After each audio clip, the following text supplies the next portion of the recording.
Welcome back to KC Talks EV, and yes, I'm finally in the Vauxhall Astra E. First of all, I just want to give a massive thank you to Evans Halshaw Vauxhall in Hull for lending me the vehicle for 4 days for testing purposes. As always, there's always a link in the video description if you would like to find out more. It turns out that after reviewing the footage, it actually defaulted to the Astra's built-in microphone, and therefore the actual recording quality is definitely noticeably different, as you can hear here. So in terms of specification, the Vauxhall Astra E starts with a 54 kilowatt hour total battery capacity.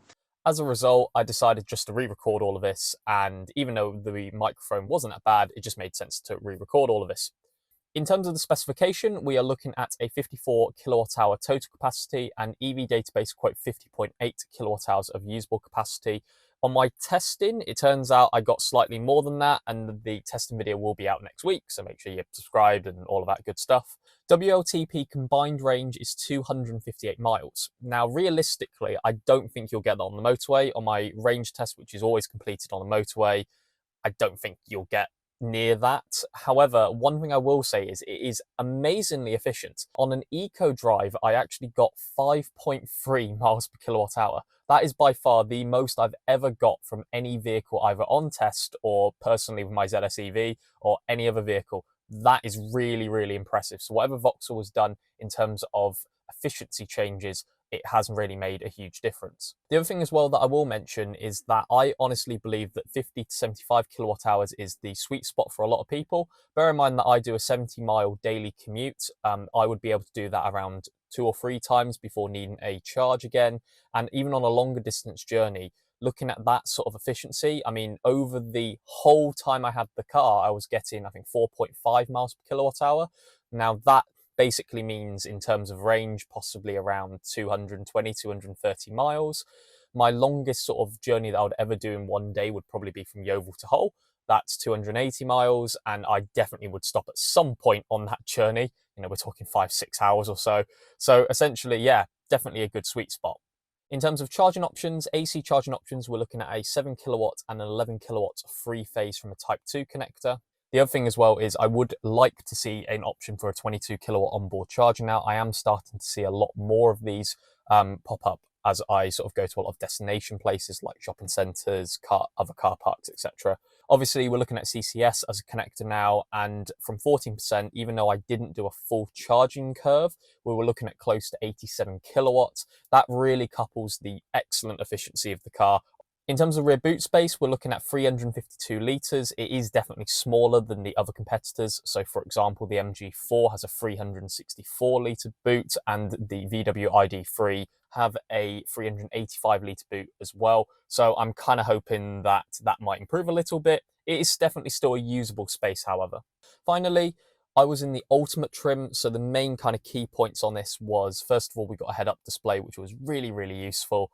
Especially just keeping your eyes on the road, absolutely spot on. The other thing as well is that we got heated seats, heated steering wheel. There is one small thing I did notice though, which I have absolutely no idea why this is not being given any thought, but we have a manual control forward and back. If you're going to go the full hog to have electric lumbar, having it move forward and back as well electrically can't be that bad of a cost. So Vauxhall, if you're watching, just do that. It wasn't that much of a worry, but I could see that, well, why did you choose to do that? I have no idea. In terms of the driving characteristics and the positives of the Astra E, we were looking at a hatchback body style rather than an SUV body style or crossover body style. You get the benefit of both having better efficiency because it's nowhere near as tall, but the other thing as well is that it's much lower to the ground. You get the aerodynamic efficiencies, but the other thing is handling. So overall, really good driving in terms of handling performance, sticks like glue to the road as well, even on eco tyres. It was actually it was on Michelin E Primacy tyres. The other thing as well, in terms of the actual interior and the cabin, honestly, it just is very easily workable. The major thing that I will say is that because it had hardware, multimedia, as well as climate control buttons, much easier obviously to control while you are driving, much better than any, for example, software or screen buttons to use. And it really needs to be a thing, if I'm completely honest. I really kind of despise having software buttons. In terms of the rooms for improvement, there's kind of 2 major aspects I would definitely say. In terms of the interior, the actual quality of the plastics is absolutely fine. Compared to the MG4, it's definitely better. I think you've got more soft touch plastics. And interestingly, last time I was in a VW ID3, I was actually really disappointed and underwhelmed with the quality of the plastics. A lot of scratchy, hard plastics in there. But in this particular vehicle, the two kind of areas where I kind of went, that's very odd, were first of all, the sunroof. It's not got an electrically operated blind. The other thing is that it's actually not that big. I would have kind of expected to go a bit further, like for example in my ZS EV, a panoramic sunroof would have been a bit better, especially given the fact it was. The other thing as well, and this is a design oversight, is that the center console door, so to access the center console bit, actually rubs on the passenger side. It's not that annoying, you don't go into it too much. It probably won't stop the mechanism from working over time either. But the fact is that that is something which should have been addressed at some point, I know in the production stage. It would be a lot nicer as well to have possibly the 75 kilowatt hour battery pack that you saw from the other Stellantis vehicles available. That would push its range up to 330 miles, even with a small efficiency disadvantage due to the weight of the battery. I think that would be really, really good to see, and having that as an option would be great. I would be able to do with a good amount of leeway, probably Yeovil to Hull in one go with no stopping. That is never going to happen.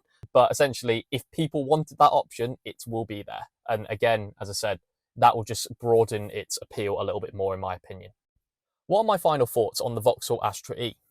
Honestly, it is actually pretty similar to my Mustang Mach-E video. If you want a very competent car that does everything that you want a family hatchback to do, comfortable, it's safe, it goes around a corner fairly well, with the addition of the fact with an electric powertrain, it's very quiet, it's really, really refined, if I'm honest with you. Stepping back into my ZS EV was actually a bit of a disappointment. And on top of that, I think Vauxhall managed to do something really, really great. Good efficiency, great efficiency, really, as well as good charging speed.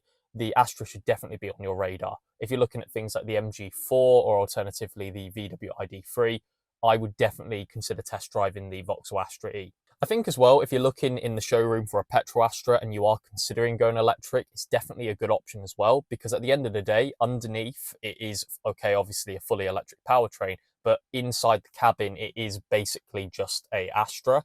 Go ahead and test drive one, see what you think, maybe take it out for maybe 24 hours or 48-hour extended test drive, see on your regular work commute and maybe a longer distance journey as well, whether it'll fit your needs. I think that would be great.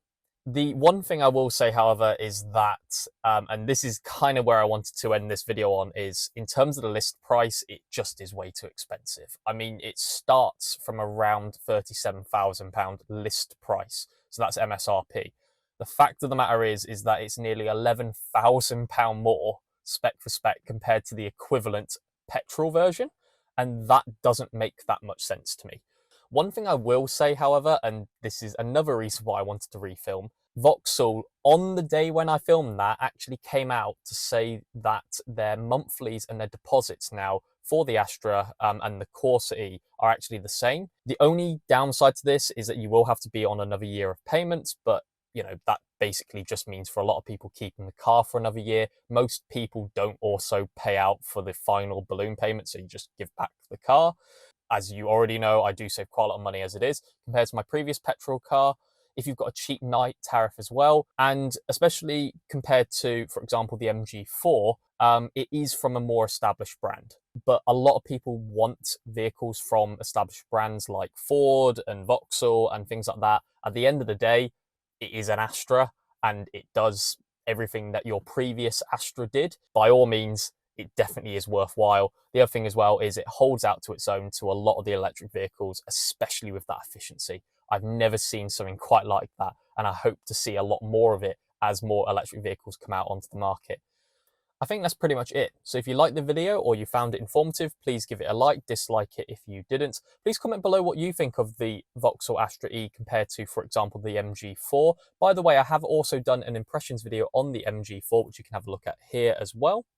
Please comment below as well if you are considering purchasing a hatchback that's fully electric compared to an electric SUV.